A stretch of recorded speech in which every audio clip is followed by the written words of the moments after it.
Une belle histoire sur le grand de la génération il y a 2 siècles et demi. Le Rabbi Yonatan Abshitz, il a écrit Yarod Vash, aussi Kretou Pleti, des grands livres de psycha. Un jour, le seigneur de sa région lui dit, dites-moi, vous dites que Mashiach, votre Messie va venir un beau jour, mais qui vous êtes? Un petit peuple, sans rien. Même aujourd'hui, on est une armée, etc. Mais on est un petit peuple, on est combien? 6 millions par rapport à 1 milliard 300 millions d'ennemis qui nous entourent, le monde entier.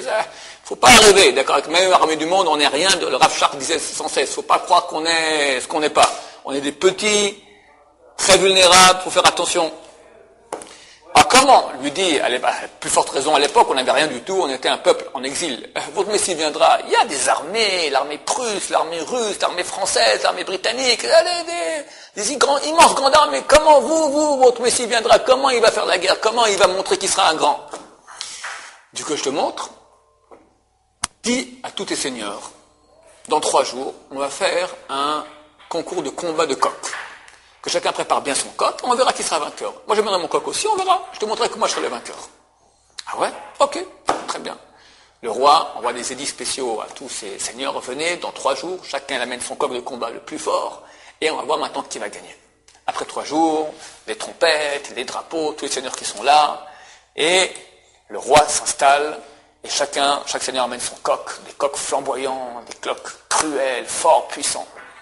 Et le roi vient, il sort un coup de son sac comme ça, un petit coq, tout freluquet, tout tremblotant. Les seigneurs de là se regardent en faisant des sourires, des coups d'œil comme ça, ils rigolent déjà. Bon, les trompettes sonnent, le roi ordonne que le combat commence. On jette les coqs dans l'arène. Et le combat commence. Les coqs l'un sur l'autre, ils se griffent, ils se mordent, ils se griffent. Le petit coq du rab, il va se coucher dans un petit coin comme ça, il fait rien du tout. Et à la fin du combat, tous les coqs sont morts, et le petit coq qui sort comme ça, tout penaud, vivant. C'est marqué dans les textes qu'à la fin des temps, il y aura une grande guerre dans le monde. On n'est pas prophète ni fils de prophète. C'est vrai que tout le monde sent un peu que c'est pour bientôt. On ne sait pas quand ça se passera. C'est marqué très clairement qu'il y aura une grande guerre entre l'Occident et l'Orient. Alors je rajouterai même un petit truc que j'ai pas...